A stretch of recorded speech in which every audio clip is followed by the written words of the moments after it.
Con su venia, señor presidente. Vamos a pedir de favor especial, esta es una transmisión en vivo de esta ceremonia, así es que mantenernos ubicados, sentados correctamente. Gracias. Vamos a iniciar las declaraciones de prensa de los jefes de Estado de Ecuador y Paraguay en el marco de la visita oficial del señor presidente de la República del Paraguay, Horacio Cartes, a Ecuador. Como primer número, las palabras del señor presidente de la República de Ecuador, Rafael Correa Delgado.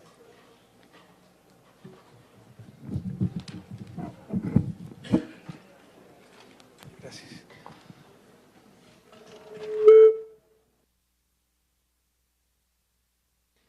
Bueno, queridos miembros de la delegación paraguaya, queridos miembros de la delegación ecuatoriana, señores representantes de los medios de comunicación, pueblo ecuatoriano, paraguayo y de la patria grande que nos sigue por los medios de comunicación, y por supuesto, querido Horacio Cartes, presidente de esa queridísima República del Paraguay, bienvenido.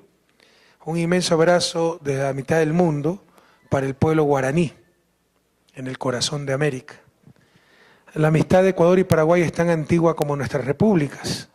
En la batalla del Pichincha, que selló nuestra independencia en 1822, ya en esa batalla participaron los capitanes paraguayos Patricio Oviedo y Patricio Maciel, del Regimiento de Granaderos a Caballo. En nuestro Templo de la Patria, allá arriba en las laderas del volcán Pichincha, por si acaso Quito está sentada en la falda del volcán Pichincha, el volcán en actividad, y más arriba en el Pichincha, en el sitio preciso donde se realizó la batalla de Pichincha, se construyó un gran monumento y museo que se llama el Templo de la Patria. Y en nuestro Templo de la Patria honramos el uniforme del regimiento paraguayo Acaberá, que contribuyó con heroísmo a la emancipación latinoamericana. Ya te digo, tienen que quedarse por lo menos una semana para poder visitar Quito y empezar a visitar Quito, porque también vale la pena visitar ese Templo de la Patria. Y la vista es hermosísima. Son muchas las injusticias históricas que se han cometido contra el pueblo paraguayo, que desde su nacimiento como república experimentó un gran desarrollo económico, técnico y social. Ahí estuvo, me parece, el primer ferrocarril en América Latina. Ese era el avance de Paraguay, cuando nacimos como república. El telégrafo se establecieron diferentes industrias. Pero en 1865, Brasil, Argentina y Uruguay firmaron el acuerdo de la Triple Alianza, cuyo objeto y objetivo también era combatir ese modelo autónomo de desarrollo que tenía Paraguay. Y Paraguay, que hasta ese entonces vivió un proceso de industrialización y crecimiento económico, después de esta guerra cayó en un profundo estancamiento. Claro, prácticamente eliminaron a su población masculina. Fue una verdadera masacre, un verdadero abuso. Por eso América Latina, y por muchas cosas más, pero también por esa injusticia histórica, le debe muchísimo a nuestro querido Paraguay. Por eso, querido Horacio, para nosotros es un gran honor poder servir, si en algo podemos servir a tu gobierno y a Paraguay. Y compartimos con Paraguay muchísimas cosas, el respeto por la diversidad cultural de nuestros pueblos. Admiramos que Paraguay haya mantenido el guaraní como símbolo de identidad nacional. En Ecuador, junto al castellano como idioma oficial, se hablan no menos de 14 lenguas ancestrales. E igualmente, y con mucho orgullo, reconocemos a 2 de ellas, el quichua y el shuar, como idiomas oficiales de relación intercultural. Y uno de los elementos que unifican también a nuestros pueblos es sin duda la pasión por el fútbol. Uno de los futbolistas que marcó una etapa de inicio en el fútbol ecuatoriano fue sin duda el paraguayo José María Ocampo, que inicialmente, en 1955 y con mucho éxito, jugó en la Liga Deportiva Universitaria de Quito y posteriormente pasó a ser el primer director técnico del Nacional, el equipo de los puros criollos, en el año 1964. Armelio Ferreira, futbolista paraguayo conocido como el Paraguas, vive en Milagros hace décadas y en los 70 jugó en el Milagro Sporting. Muchos años después fue profesor de fútbol del Colegio Velasco Ibarra de esta ciudad, donde descubrió el talento de uno de los grandes del balompié nacional, hasta hace poco nuestro ministro de Deportes, un arquero histórico, José Francisco Ceballos, las manos del Ecuador. Actualmente el balompié ecuatoriano, tenemos mucha admiración por el fútbol guaraní. Y te lo digo porque yo sé que tú eres aficionado al fútbol, yo también, y tú eres dirigente de fútbol.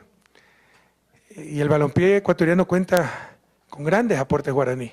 Por ejemplo, Enrique El Ram Berbera, futbolista de mucha garra, que ha jugado varias temporadas, la famosísima garra paraguaya. Garra de todo un pueblo, por eso estamos seguros que a Paraguay nadie lo va a parar en la ruta hacia el desarrollo.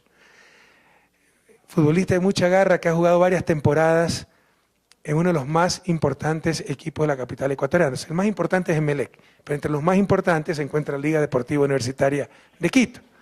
Y formó parte, el Ram Berbera, de la selección de fútbol paraguayo. Un discurso muy objetivo, como ustedes verán.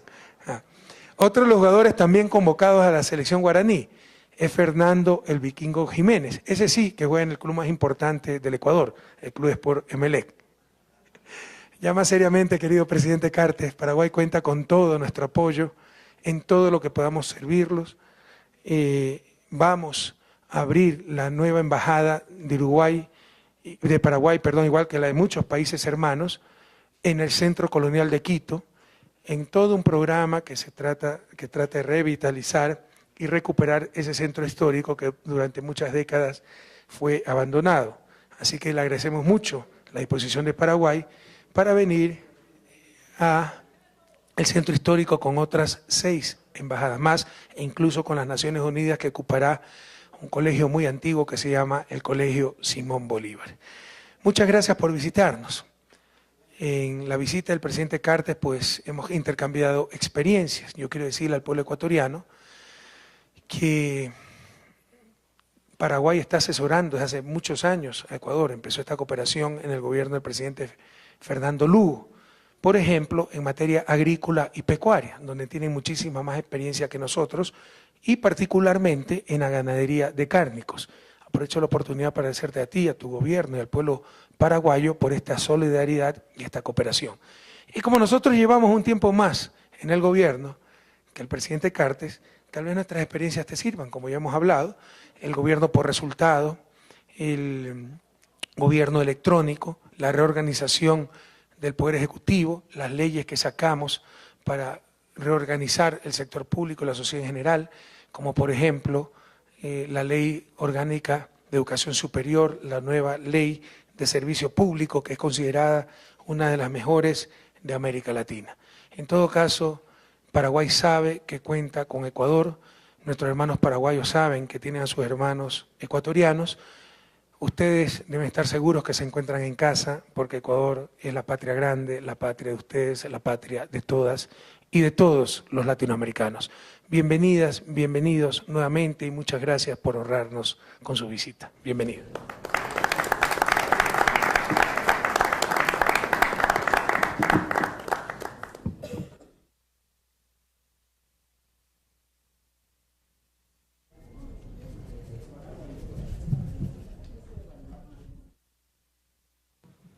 Como segundo orden de esta declaración de prensa, vamos a invitar al señor presidente de la República de Paraguay, Horacio Cartes, para unas palabras.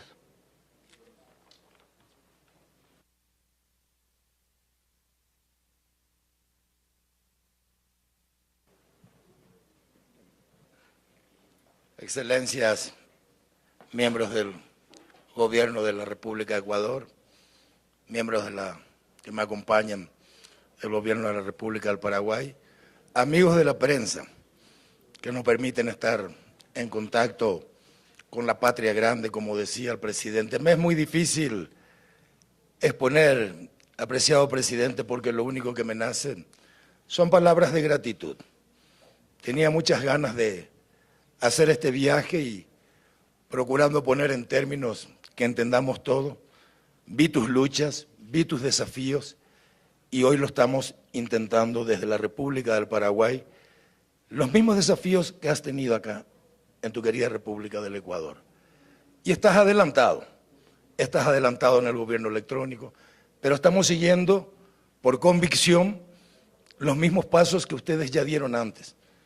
La lucha por la gente, entender que, como hablábamos hoy en la soledad o en la reunión privada mejor, De nada servirán los grandes progresos en infraestructura si no hemos combatido a la pobreza, si no hemos ofrecido la palabra oportunidad para la gente más carenciada y si realmente la gente no fue lo principal de nuestras administraciones. Quiero agradecer en tu nombre a todos los ecuatorianos la enorme calidez y predisposición. Hay cuestiones protocolares, pero hay cuestiones muy afectivas, que es la que siempre me hizo sentir el apreciado presidente de la República del Ecuador, Rafael Correa. En nombre mío, en nombre de mi país, quiero agradecerte profundamente.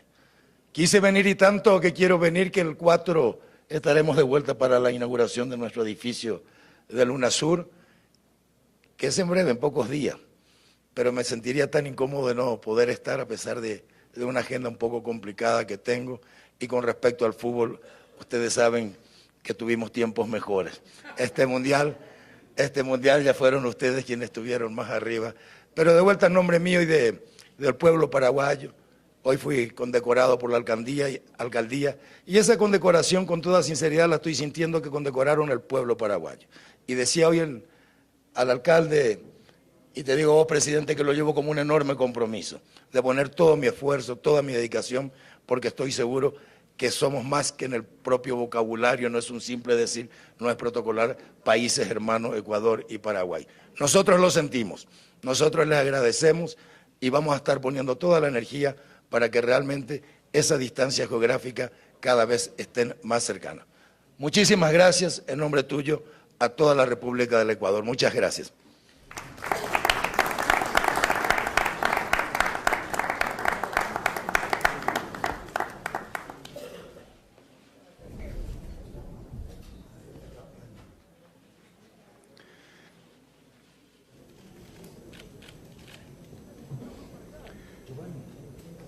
Señores presidentes, en este acto de declaración de prensa tenemos unas dos preguntas que son tan gentiles en atendernos. Vamos a invitar primero al periodista Jean-Paul Barderini de la cadena NT24. Por favor, identifique las preguntas para quiénes son y adelante, si tan amable. Presidentes, buenas tardes. La pregunta que yo tengo que hacerles es por el lado de la integración regional. El presidente Correa en enero próximo va a asumir la presidencia incluso de la CELAC y él ha sido reiterativo en los cambios necesarios en la institucionalidad de la región, cambios necesarios, ha dicho, también en la OEA.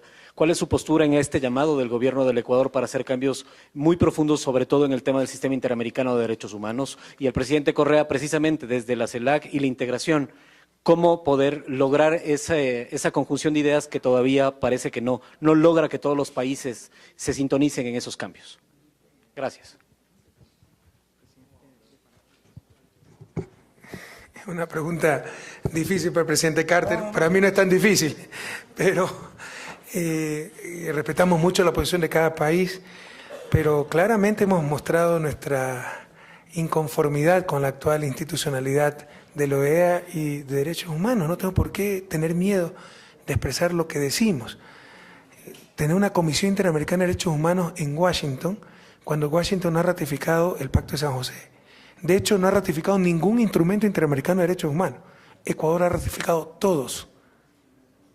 Pero la sede está en Washington, financiada por Washington y por Europa. Washington prácticamente no reconoce a la Comisión porque no ha ratificado el sustento de la Comisión, que es el Pacto de San José. Y Europa no es parte del sistema interamericano. Entonces, en otras palabras, pagan para controlar al resto. Eso solo tiene un nombre, ¿no? Queramos hacer malabares, etc. Neocolonialismo. Y Ecuador, y creo que América Latina, a estas alturas, no está para neocolonialismos. Podemos estar solos en esta postura, pero seguiremos diciendo porque es de convicción, de principios.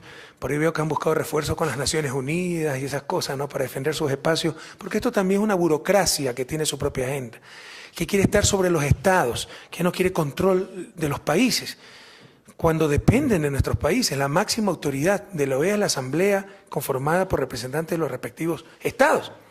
Pero quieren ya estar por encima de todo, con propia agenda, controlando los estados.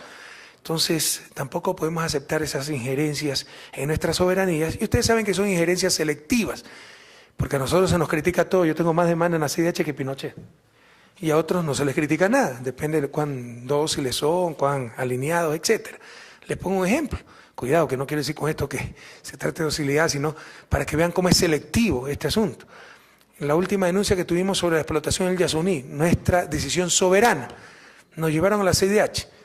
El Yasuní es un parque nacional que está en la frontera con Perú y continúa al lado de la frontera. Y Perú, con todo derecho, con toda soberanía, hace 20 años pues explota el parque Yasuní al otro lado de la frontera. ¿Cuándo lo han llevado a la comisión? Incluso son cosas, injerencias selectivas. Entonces ya no estamos dispuestos a aceptar esto. Y así estemos solos, lo vamos a denunciar con mucha fuerza porque tenemos la verdad, tenemos la razón, tenemos la convicción. Y desde la CELAC, por supuesto que seguiremos cuestionando estas cosas. Para eso es la CELAC, para discutir estos temas, procesar conflictos, buscar soluciones regionales, etc. Si ustedes quieren nuestra visión, es que la OEA debe ser un foro, y la OEA, por si acaso, también tiene sede en Washington. Y Washington es el país del criminal bloqueo a Cuba que rompe toda la Carta Interamericana. Lean la Carta Fundacional de la OEA y parece que se esmeraron para artículo por artículo romperlo. Pero la sede de la OEA la tiene Washington. ¿Qué son estos absurdos? Claramente la hegemonía de Washington y de Canadá ha sido determinante en las decisiones de la OEA, a tal punto que excluyeron a Cuba casi 50 años. Pero a Pinochet nunca lo excluyeron del sistema interamericano. Entonces no nos engañemos, ¿no? Sabemos bien lo que aquello significa, pero en todo caso, creemos también que debemos juntarnos en función de nuestra historia, nuestras visiones, nuestras tradiciones, nuestra cultura, nuestros valores. Latinoamérica debe juntarse, y eso es la CELAC. Y en bloque, ¿no? La OEA debe quedar para que en bloque esa Latinoamérica unida pueda negociar con Norteamérica. Si no es la lucha permanente de David contra Goliat, si no es la lucha de un paisito contra la potencia más grande de la historia mundial, y eso es un absurdo. Entonces creemos que la OEA debe quedar sobre todo para discusión como bloque, América Latina representada en la CELAC con América del Norte. Y no tenemos por qué ocultar nuestra visión en estos aspectos.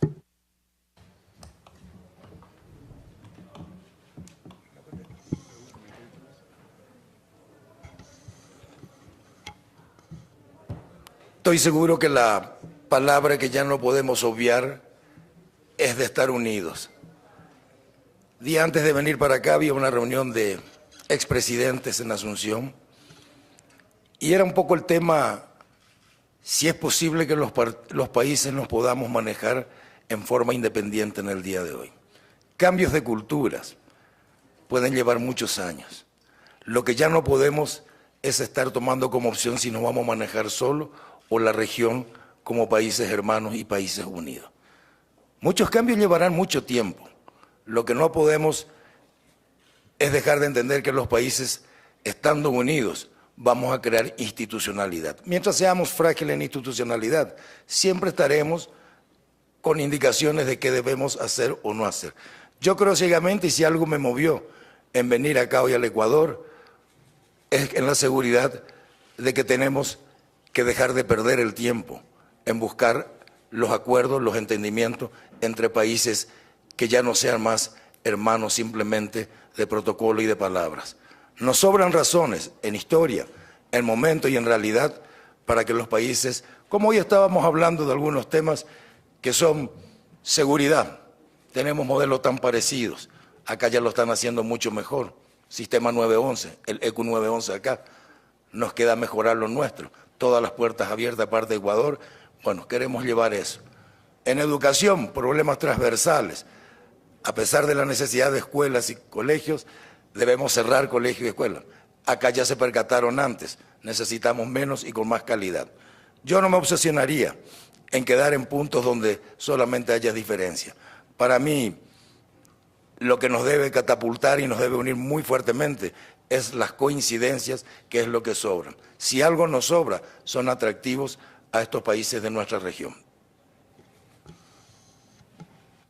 Vamos a invitar a Francisco Garcés de la cadena Ecuavisa. Tiene una interrogante, por favor, adelante. Presidentes, buenas tardes.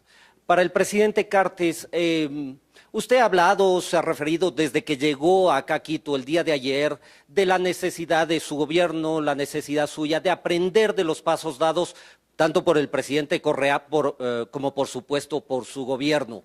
Presidente Cartes, quisiera ver la posibilidad de puntualizar en qué ámbitos y cuáles son las prioridades del gobierno paraguayo Y si es que en esta reunión que han mantenido tanto gabinetes como ustedes, como cabezas de gobierno, se han definido prioridades de cooperación específica, por ejemplo, equipos ecuatorianos que puedan ir a Paraguay a asesorar en temas puntuales a nivel político, si se han tomado definiciones a ese nivel, y para el gobierno paraguayo, ¿cuáles son esas prioridades, presidentes? Buenas tardes. Muy buenas tardes.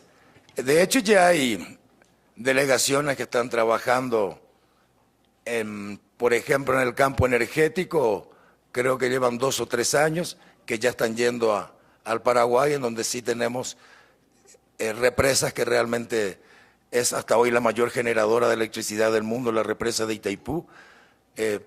Nosotros, cuando decía que ya Ecuador ha dado pasos o hechos que nosotros aún no lo hemos hecho, nosotros abrimos hace muy poco tiempo la libre información a todos los ciudadanos. Nosotros nos pasa, como me relataban acá, que varias instituciones hacían las mismas actividades. En algunos casos teníamos que pozos artesianos, había hasta 27 instituciones que hacían, repetíamos para que en algún momento sea ineficiente en todas partes. Ese orden, el gobierno electrónico, el gobierno de los controles, en la parte de seguridad y muchas cosas más que ya han dado acá los pasos, nosotros estamos dando. Ecuador está caminando, Paraguay está gateando. Y queremos ver el país que estuvimos mirando, que se asimila a lo que nosotros estamos convencidos, realmente es aquí la República de Ecuador.